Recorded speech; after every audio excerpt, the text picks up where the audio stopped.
Now, what's the story, ladies and gentlemen, of the Emperor's New Thrones? So many. When you're on the spot, you Yeah, I know. You go right out of your mind. I just keep all I can think of is a penguin. That's what I've got the penguin on the chair, and I know it's not right. Ming, the Merciless. Ming the Merciless. I'm pretty sure was an emperor. He was. No. Was Jabba the Hutt an emperor? Let's stay on Earth, can we? Just please. All right, so Was he, though? it's not Europe. It's not Europe. Not Europe. The. Africa. Asia. Yes, Africa. Africa. Ethiopia? Ethiopia is the right answer. Yeah, it was... Haile Selassie. Now, before Haile Selassie, there was an emperor... Lowly Selassie. Oh, very good. No, Emperor Menelik. Oh, okay. Possibly Menelik. Is that him? Yes, that's Menelik. Wow. Fine-looking gentleman. He lived from 1844 to 1913. But around about the 1890s, he was showing some people around Addis Ababa, the capital of Ethiopia, stroke Abyssinia, as it was known. And, What, he's emperor and tour guide? yes, he seems to have been. These were rather august visitors. And they noticed men dead hanging from trees. And they said, look, come on, have you not heard of this wonderful new invention? The electric chair. It's humane, it's quick. And he said, I shall order 2 of them. There was one tiny drawback. There's no electricity. There was no electricity supply at all in the entire You had to country. pedal really. Did they execute people using only static? Rubber comb against their pullover. Quite petty theft. Oh, wow. Is it me getting older that I can't get out of a car or go to a lift or touch a tap in a hotel room without getting an electric shock? That It'd means be you're great very if it was, passionate. as you get older, you become more metallic. Your bones turn to mercury or something, and you just kind of, maybe like an X-Men thing. You finally get your superpower. Maybe I'm just turning before you into die. Ian McKellen, which I've long wanted to do. But some people say it's because of passion, like when you meet, you know, the man, the woman of your dreams, you have an electric shock. Like Van de Graaff generators. Sometimes if I meet an attractive woman, I will taser her.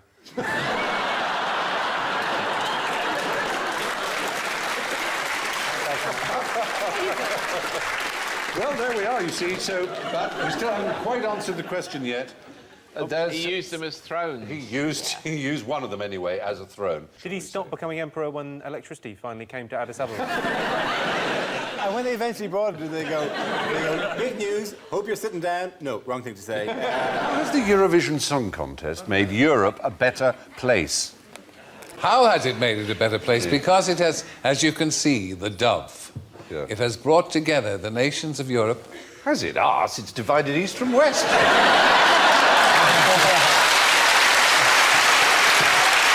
I mean, It has brought together the nations of Europe on wings of song. Whether they like it or not. You only have to listen to my commentary to realise how much I believe that. Yeah. Absolutely. Oh, yeah.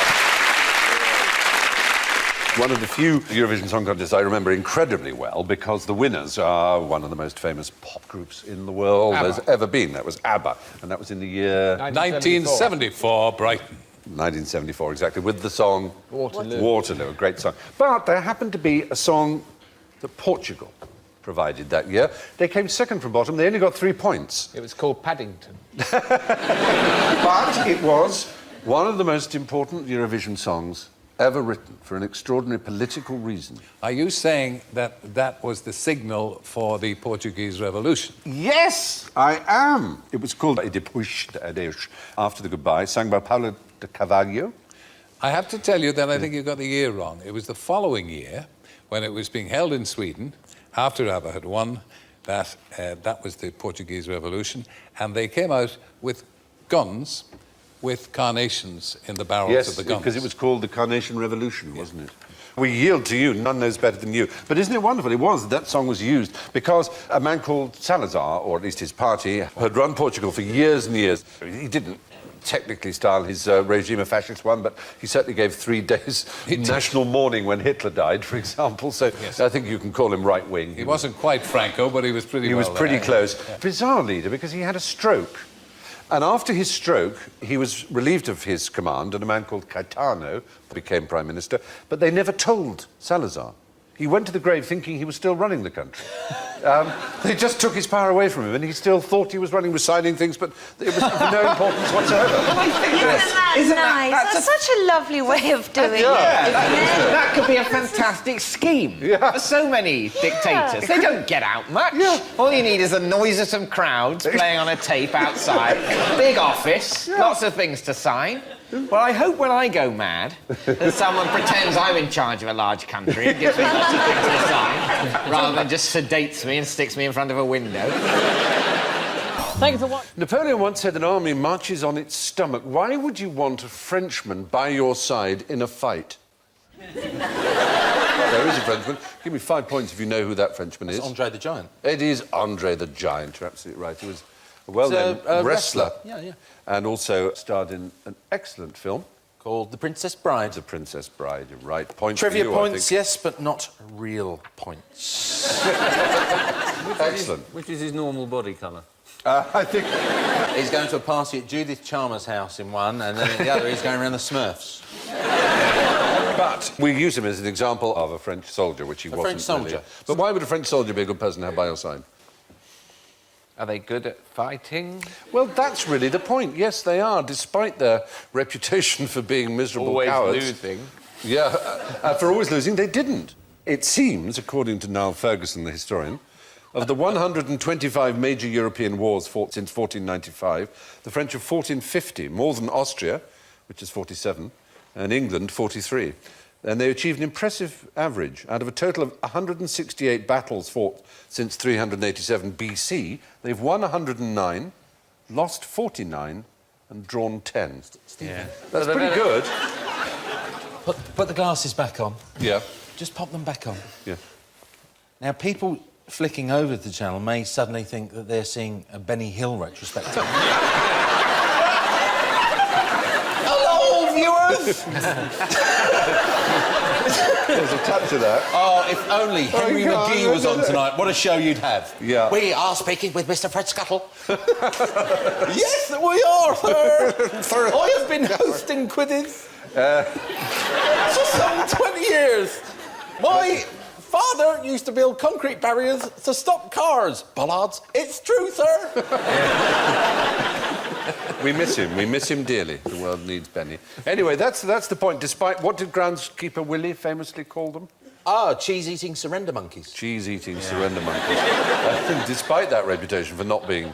In fact, there was a time when if you Googled French military victories, Google returned, because someone had written a very clever little programme inside it, they returned, did you mean French military defeats? Extremely unkind. They've had a bad recent record, though, haven't they? I mean, Well, you're going from 387 BC, but... Obviously, Napoleon ultimately lost. A lot of victories on the way, but then we got the cane out of the cupboard and we gave him a damn good thrashing. And that How many time zones are there in China? Oh. Yes, Jimmy. 1. Yes, you're absolutely right.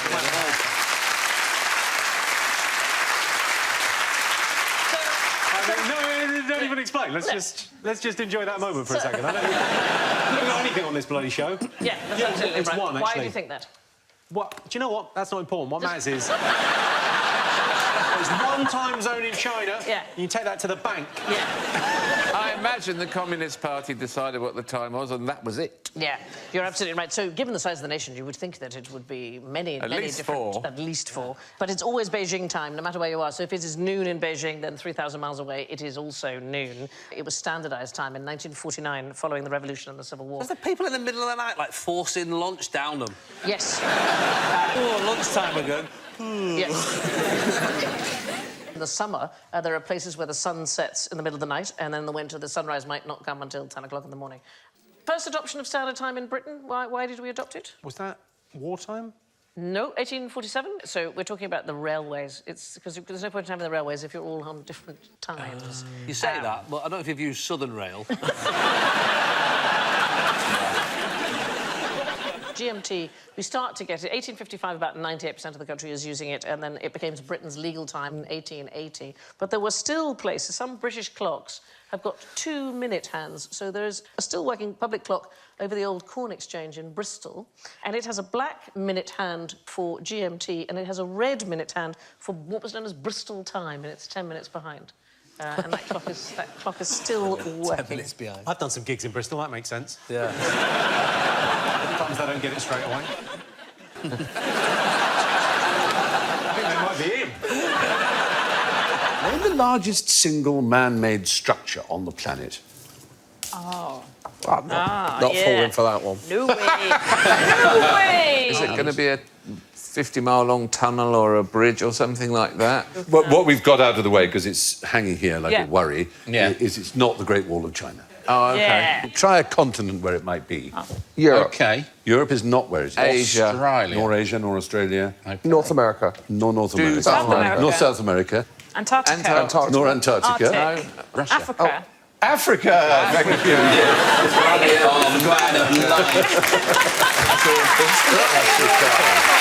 I really hope Ban Ki-moon isn't watching this one. So is it an Egyptian? Is it North? It's Nigeria, in fact. Oh. It's the great earthworks of Benin. The great earthworks of Benin. Yeah. Sometimes called the Walls of Benin. The walls called Benin. Defensive The earthworks. earthen walls of Benin in... Dug by the Edo people. 10,000 miles in length. of it. 10,000 miles. By the Edos. 10,000 miles in length. How could I forget?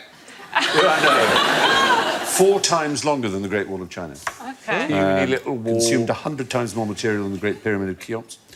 Took 700 years and an estimated 150 million hours of digging. Severely damaged by the British when we sacked and burned Benin in 1897. Aren't the British... Yes, well, they just wouldn't do as they were told. There's only so much gentle persuasion we've got time for. Sack and burn them, fuck the earthworks. More or less exactly what happened. Yeah. And then we twisted the knife by not remembering Africa existed. What did they build it for? Defensive. Keep out the British, I imagine. Come the white folk. Dink! Because you could argue that the Eurasian road network is a bigger thing because it covers Portugal all the way to Siberia. You can drive across so the It's whole all lot. connected by road. Yeah. Yeah. You know, it's... So who do we take this up with? The Guinness Book of Records? Or do we go to Nigeria? And it was- Okay, I think you found we've got something bigger, actually. Yeah. Further twist the knife again. the world's highest waterfall. Let's say has the longest drop. Is it in South America? No. Not Angel Fall. Is it Angel. Oh no, I've soiled my clean sheet. What a tragedy. It is. Its drop is 11,500 feet. Angel Falls is only 3,212 feet. But you think, well, what is it called then? What's its name? The weird thing is it doesn't have a name. Oh. It's actually underwater. Underwater. Between Greenland and Iceland. Why does it count as a waterfall, though, when Because there's it is- loads of water there anyway? Because it's a huge current of cold water dropping down, and it is a waterfall within water. But this doesn't have a name, right? No, weirdly, it doesn't. The QI waterfall. The QI waterfall. Yes. The Alan Davis waterfall. The Alan Davis Cascade. That'd be a good name, wouldn't it? Now you're talking. That's a haircut as well, isn't it? Very good. It's also a position. Dear. This... Can't do it anymore, I need support. The unnamed QI waterfall carries at least 175 million cubic feet of cold water per second. It's the equivalent of 2,000 Niagaras at peak flow. Whoa. Yeah. Where are 1% of American adults?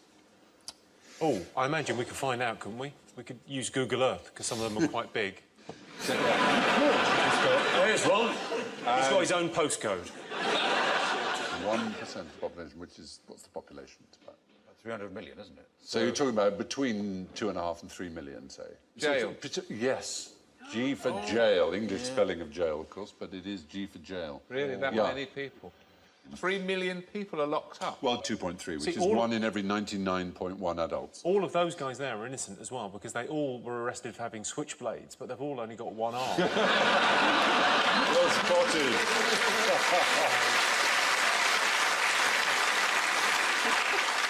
Proportionally, Americans are prison more than twice as many as South Africans, more than 3 times as many as the Iranians, more than 6 times as many as the Chinese. No society in history has imprisoned more of its citizens than the United States of America. We do pretty well, though, don't we? We sort of top the European League. We're ahead of China, Turkey and India. Yes. Yeah, with 148 prisoners per 100,000.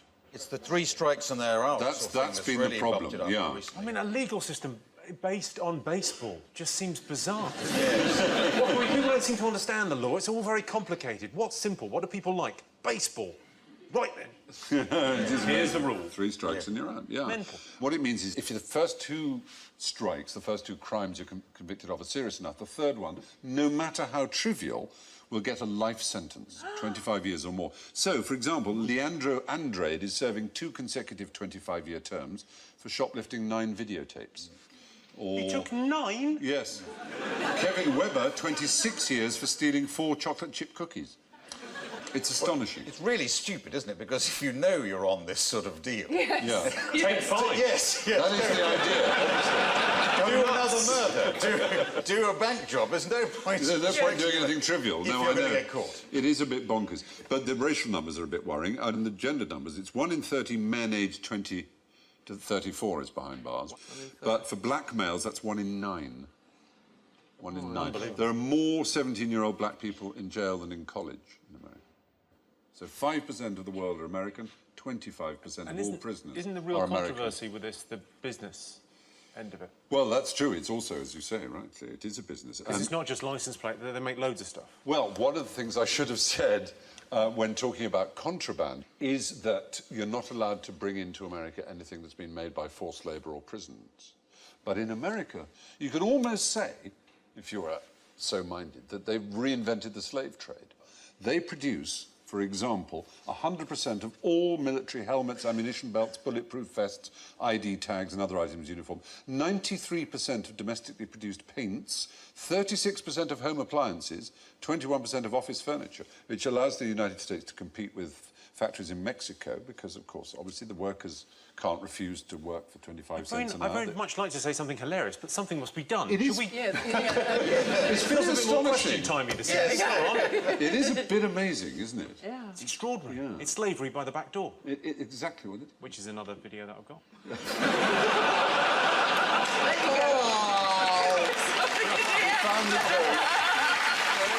Where would you find the most pyramids in the world?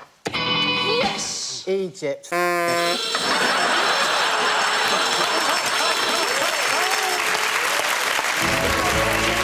sure I've heard Mexico, but I bet that's wrong as well, is it? I've seen one in Las Vegas. Yes, there is one in Las Vegas.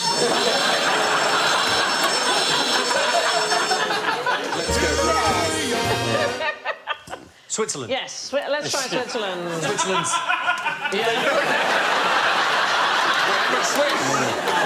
That's so sweet. One man appreciates you. So wait a minute. So Yeah. Joe, Alan and I have all been penalised. You come out ahead by saying Switzerland. Brilliant.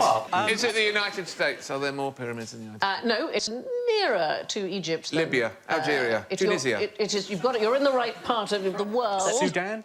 It is Sudan, absolutely right. In fact, bizarrely, this is a photograph that I took myself of the Sudanese pyramids. There's about... Oh, you do your preparation for this show. What is the travel budget for this show? Where's the licence fee money going? You went all the way over there to take this photo? I made a long documentary about Sudan, and I really, really recommend this because you go and there is nobody there. It is As the if most... civil war could be part of the reason. Yeah, I did go before the Civil War. So in Egypt, between 118 and 138, in Sudan there are about 220, and they're all in the Meroe area. So this was ancient Nubia, and you can climb them, you can go inside, there's fantastic writing there, the Meroitic handwriting, incredible carvings. Are they houses, these ones, or are they burial things? No, they're burial things, and what's really interesting about them, the Egyptians were clearly for the pharaohs and for the great and the good, they were much more of a meritocracy, and so you get not such wealthy people who had pyramids of their own. And what you can't see here is there was an entire civilization, and from the air you can see the irrigation of tens of thousands of people living there, and then completely destroyed. The most volcanic country on Earth. Oh, yes. Okay, New Zealand. No, it is not New Zealand. Yes. Is it another place other than New Zealand? Example, Indonesia. No, It's weird, that, because I thought it was such a stupid answer, but the fact that it was considered an obvious answer, I see as a bit of a result. It's like when you're watching University Challenge and you say the answer, but it's wrong, but they say the same wrong answer. You go, that's a point. New Zealand's not even on my list. Ha-ha! Mine was. Yeah, it was on the big board. What about Hawaii? Well, you're absolutely in the right area because it's the United States. The United States has more volcanoes than any other country in the world. It's got 173 volcanoes in total. Are you counting it by volcano numbers or by lava emitted? OK, so it's... This is my profile on Match.com. If you were doing most active volcanoes, then Indonesia would be the correct answer. That's what I thought you meant!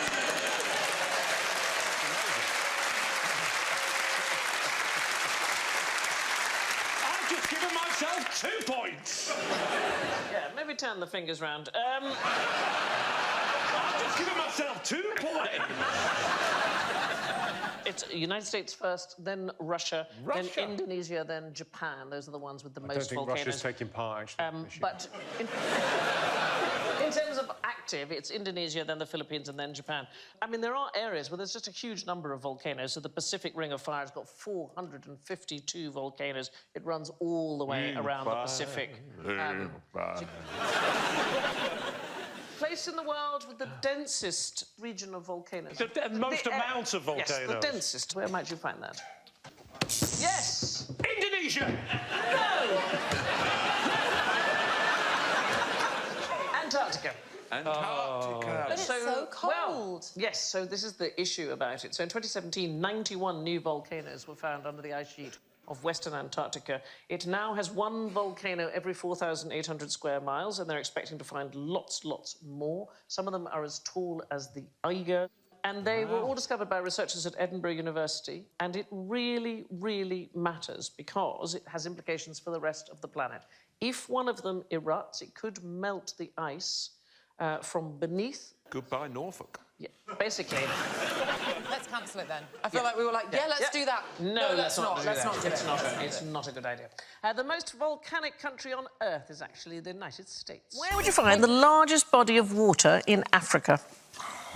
It's not going to be that massive lake. Is it going to be the Nile? Is the Nile the largest body of... Is it, therefore, that massive lake? That massive lake? What lake are we talking about? Is it not Victoria? No.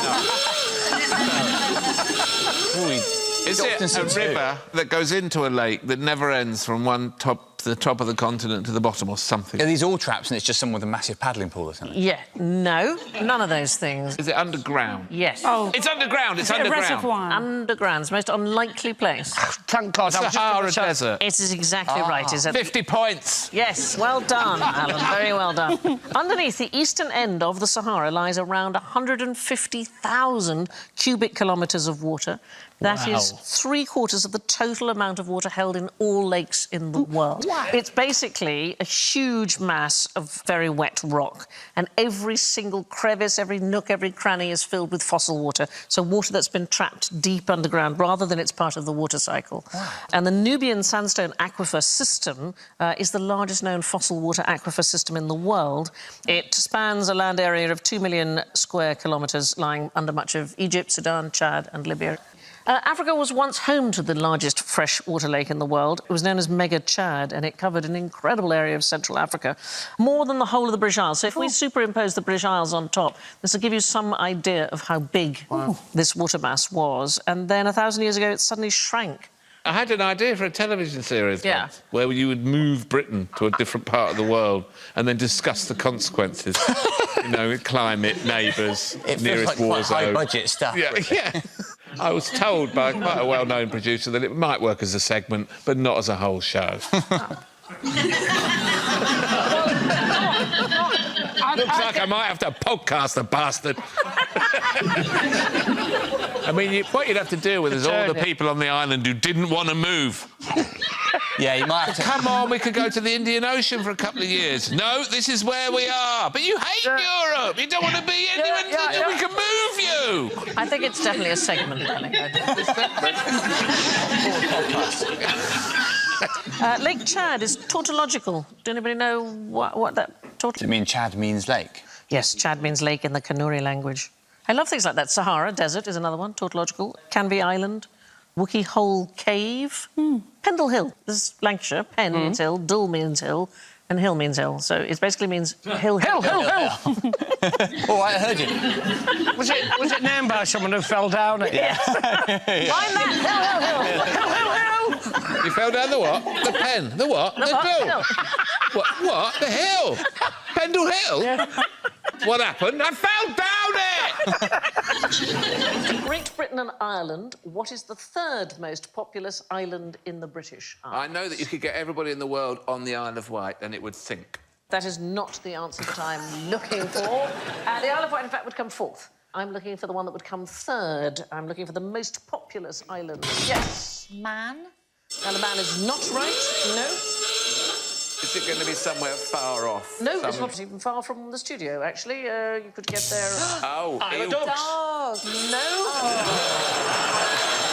I'm in Indonesia. I was going to say you could get there in about an hour and a quarter on the train. Isle of Thanet. It's Portsea Island. It is where the city of Portsmouth lies. The island of Portsea has the highest population density of any of the UK's islands. In fact, Portsmouth is the only island city in the whole of the UK. It's a complete island, is it? Yeah. And it was one of the most heavily defended cities in the world during the Napoleonic Wars. It was the world's first mass production line. The Royal Navy made... pulley blocks were made there by, in fact, Mark Isambard Brunel. Isambard, Kingdom Brunel's father. The other thing they pioneered was free venereal disease clinics. Why would you pay for venereal disease? Oh, to the... No, yeah. I'd pay for venereal disease. Wow, let's all let that settle in for a minute. That's what the doctor said. It sort of works for the joke. The idea that they'd say, I'd just let it settle in. Let that settle in if I were you. That's there for the winter. Yeah. Let it settle in. Here's a gorgeous painting by Turner. Where is this? Yes. So Indonesia.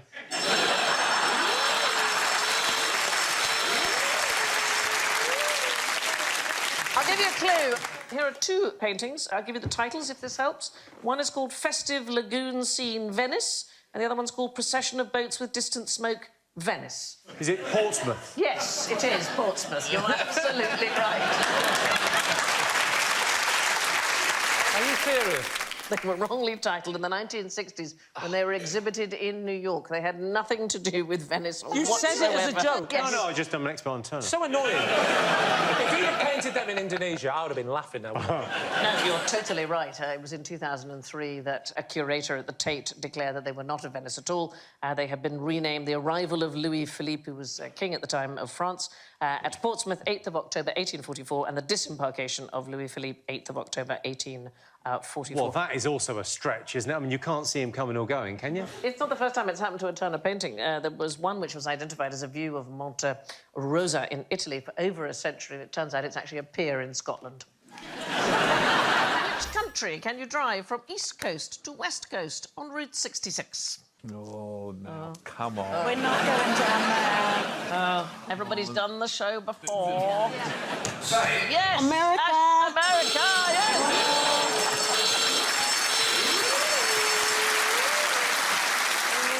Yeah, you'd think, right? Yeah, because it's the answer. This is the wrong answer. OK, so we want to drive from coast to coast. There is only one country with a coast-to-coast Route 66. Any thoughts where it might be? Yes, Callie. Armenia. Armenia. Weirdly, is not a klaxon, because we hadn't thought of it. Australia. Australia, no. France. Closer to home. Ireland. First person. No, closer to home. Scotland. England. It's the UK. Yes, it is the UK, yeah. What? So the A66, which I'm sure you've all thought, let's take a driving holiday.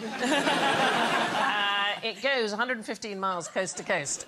It is from Middlesbrough in the east to Wackington in the west. It passes through, actually, lovely places, Darlington, Keswick, Cockermouth. Sounds weird, doesn't it? It does. Yeah. Coming out of your mouth. Out of my It mouth, sounds yes. weird. Rolls off the tongue, of course. You know the way in America people are always like, do you know what, let's give up our jobs and go on Route 66 and take a car and just discover ourselves. It doesn't feel like people would be going like from Darlington to Cockermouth. Yeah. Finding remote jazz clubs. Counterculture. Experimenting with new drugs. We've been to every Greg's along the A66. It's not the same since they shut the little shed. So the A66 in 2018 was named Motorway of the Year. But What's it's the an A road. Thank you. Yeah. Yes. So, why might it suddenly be named Motorway of the Year, the A66? Was it transitioning? Did it identify as a motorway? Yes, weirdly, yes. Oh, that's it. For one single mile, it identifies as a motorway. That's it. That's all it takes. It's A66 brackets M for a single mile, and apparently, in the great contest to be Motorway of the Year, that's enough. Is it? I know. The American Route 66, which we know about, it never ran coast to coast. Route 66 starts in Chicago, which is about 700 miles from the Atlantic, and then it travels through Missouri, Kansas, Oklahoma, Texas, New Mexico and Arizona, all the way to Santa Monica in California. I actually drove part of Route 66 with my children, and that is a lot of games of I Spy. Yes. I can tell you, it's a long road. But in Missouri, there's a fudge factory called Uranus. And they have, obviously, the usual welcome to Uranus, life's pretty sweet in Uranus. It's, Oh, I need to go. And then we got divorced a year later. Yeah, but it was a nice... You and the children? Me and the children. They're still in Uranus. There are some fabulous things to see on the way. There's a wonderful ghost town in Oatman, Arizona, where you can still see one of the former brothels. It's called Fast Fanny's. There it is. Here's the thing, Alan, that I discovered on the route that I think you would like, which is in Cartuza, Oklahoma. There was a guy whose wife collected miniatures of blue whales. He was a retired zookeeper called Hugh Davis, and for their wedding anniversary, he decided to make a blue whale that is 20 foot tall and 80 foot long. Whoa. Yeah. For a wedding anniversary? For a wedding anniversary present, yeah. How disappointing. I know. It took him nearly 3,000 hours to complete. Imagine the jobs he could have done around the house. Route 66, it was almost Route 62. It doesn't have the same... doesn't have the ring to it, does it? You can't rhyme it with kicks, can you? No. You can rhyme it only with poo. You Yeah. call it Route 69. Although that would have gone from the top to the bottom and back again. There's nothing ruder than someone with bad timekeeping, but who is always a little bit late? Well, is it to do with astrology? Because are we not all actually born under the star sign we think we are? Yes, that is the case, but that is not what we're talking about. It's a small amount of lateness. Weirdly, the stars are sort of connected to it. It's very important because of the interconnectivity of the planet that we all run on the same time. Is it Greenwich Mean Time? Is the clock or something I don't know just behind? No, it isn't Greenwich. Oh, that was a lovely guess. It's a nice guess. It's a very nice guess. There's an atomic clock. Is it in Switzerland? It is to do with the atomic clock. You are absolutely right. You get an extra point. There are 50 or more national labs around the world which all run on atomic clocks. So what they do is they measure the vibration of cesium atoms, OK? So 1 second is defined as the time it takes for a cesium atom to vibrate 9,192,631,770 times. That's that number of times per second, OK, for it to vibrate. And then each clock around the world sends all of its data to Paris, to the International Bureau of Weights and Measurements, and they collate it. So this process is called Coordinated Universal Time, and it is used throughout the world, except in one country. The Rush. North Korea. Oh, it's not Denmark. It is Denmark. It is absolutely. It is Denmark. I think an extra 10 points there. They don't play ball with time. Didn't bother. We didn't bother. We never updated our laws. I don't know, we were busy. There was a herring season. I have no idea. We just used something called mean solar time. But because the Danes have failed to play ball, we are pretty much a quarter of a second late to every meeting. Certainly explains the fashion. Have you been to Denmark? I have, yeah, loads. I love it. Yeah, you won't be welcome now. You know that, right? It's all right. I just say I know you. Passport? Nah, Sandy sent me. Oh, that is OK. Please come in. You are a quarter of a second early.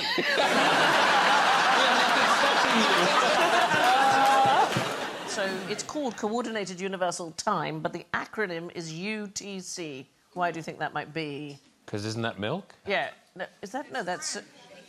UHT. Thank you very much. UHT, sorry. Yeah, I knew it was Yeah. something. And then there's PMT. Do not buy that milk. So UTC it's called. So in French, it would be Temps Universel Coordonné, so TUC, and apparently nobody could agree, so UTC was just a compromise. It doesn't actually mean anything. Why do you think we have 60 seconds and 60 minutes? Is it... I don't know. Birds? Birds. Another lovely guess from John, isn't he great? Birds, he says, Sandy. You know when your 3-year-old says something and they're trying to be clever and you want to go, that, yes, no, that's... Birds, John. Yes, 60 birds. I'm coming off that sugar high right now. Sandy is a bird.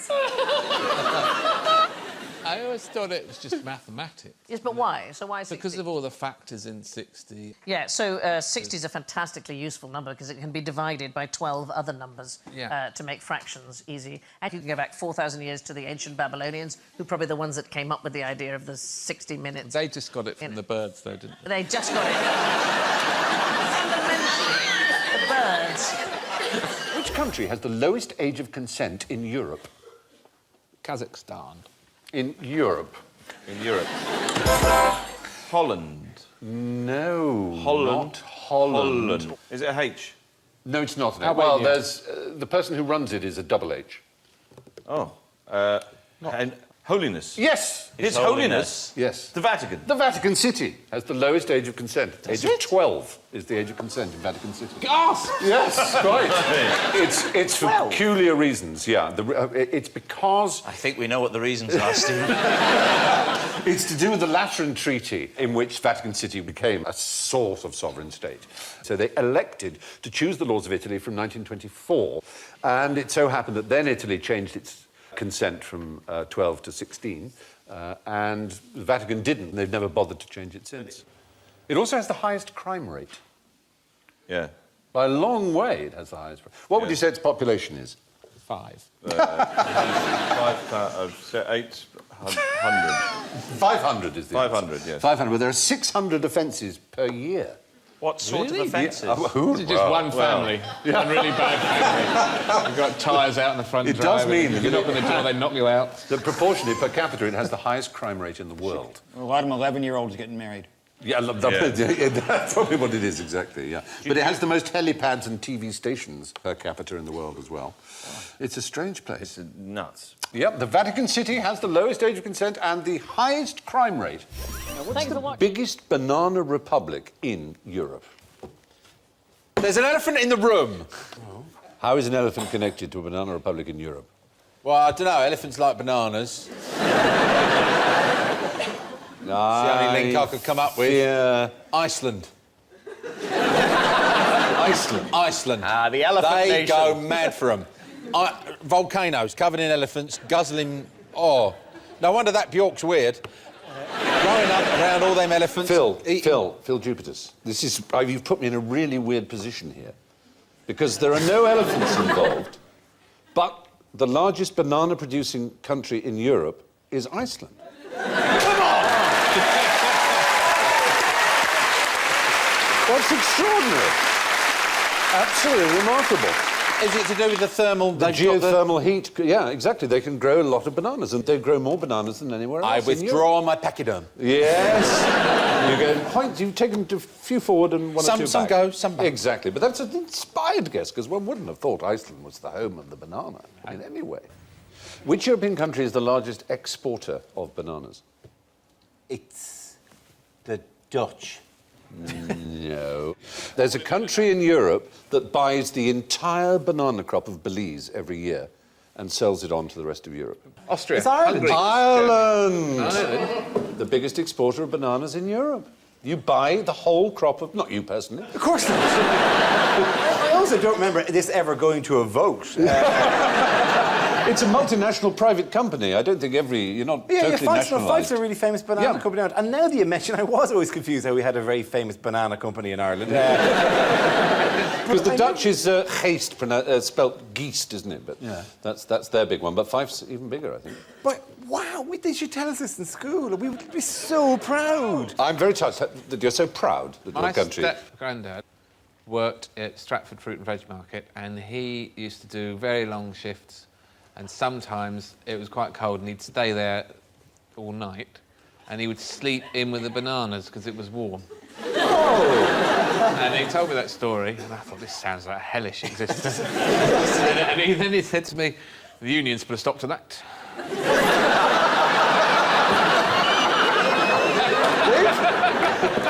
I like the expression, sleep in with the bananas. It implies that the bananas are asleep as well.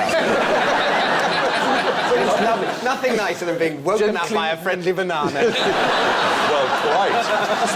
That's what in some sort of Belizean Godfather movie where they go, oh no, he's sleeping with the bananas.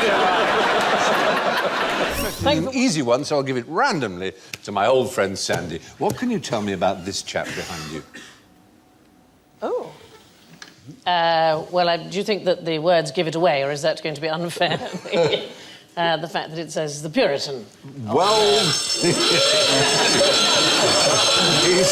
that seems unfair. It does seem unfair, doesn't it? It seems a horrible start to things. Because what it is the 19th century idea of a Puritan, and in fact the 19th century idea of a Puritan, which we retain to this day, is completely inaccurate. The steeple hat and those sort of clothing, absolutely no evidence whatsoever. Well, they wore a beanie hat normally, did they? They wore ordinary clothes like anybody else, yes. But if they were having their portraits taken, they usually wore their Sunday best, which tended to be black. So he's not a Puritan at all? No, he's a 19th century idea of a Puritan. You were right to say he was a Puritan because it says on it, the Puritan. I was merely reading. And I was being unjust, and you've lost 10 points. But it doesn't matter because you've already won. Yeah. So... Do you know, I'm quite relaxed about the whole show. Exactly. Now, what can you tell me about the Puritans in America? They went over on the Mayflower. I keep expecting the thing to go off again. Yeah. They didn't go on the Mayflower. No, the great American myth, if you like, is the Puritans arrived on the Mayflower. And they came to avoid religious persecution. In fact, they came in order to be able to persecute. Yeah, but they hated the Quakers. What they objected to was the religious freedom in England that meant that you could have all kinds of ranges of religion. Yes, and in 1660, they hanged a woman just for being a Quaker. Yeah, Mary Dyer. That's right, yeah. The very one. Obviously, many people did come to America to avoid persecution in other lands, but the idea that Puritans came to avoid persecution is they came to persecute. They wanted to build a country in which there could be no dissent from Puritanism. Puritans, they regarded luxury as sinful, didn't they? Yes. So, and some of them set off to America and the others opened B&Bs in Britain. Hey! Yeah, there you go. Thank you. Yeah, B&Bs, breakfast until 7. Don't call it B&B, just call it B. If you've got no intention of serving breakfast, don't call it B&B. Do you know, I once did a trip, I sailed all the way around Britain, and we finally got to Northumbria, and on the coastline there was a house that had painted on the side, it said, bed and breakfast, hot and cold water. I thought, only in this country would you feel you must advertise that you have both. Oh, yeah. No, it used to be hot and cold running water. Is there? It's not just a bucket of it lying there. No, there's pipes and everything. In this painting, did the native there on the left, did he bring that tree to hide behind? Because it looked... He doesn't look happy. And he does it the wrong way round. Yeah, he can see which way the wind is blowing. I think he knows what's coming, doesn't he? That's true, Stephen, that the Puritans weren't on the Mayflower. They always say they landed at Plymouth Rock, but in fact it was Provincetown, so none of it is actually true. I'm afraid it's a myth. Every country likes to build up a sort of legend of its own foundation. Thank you for watching.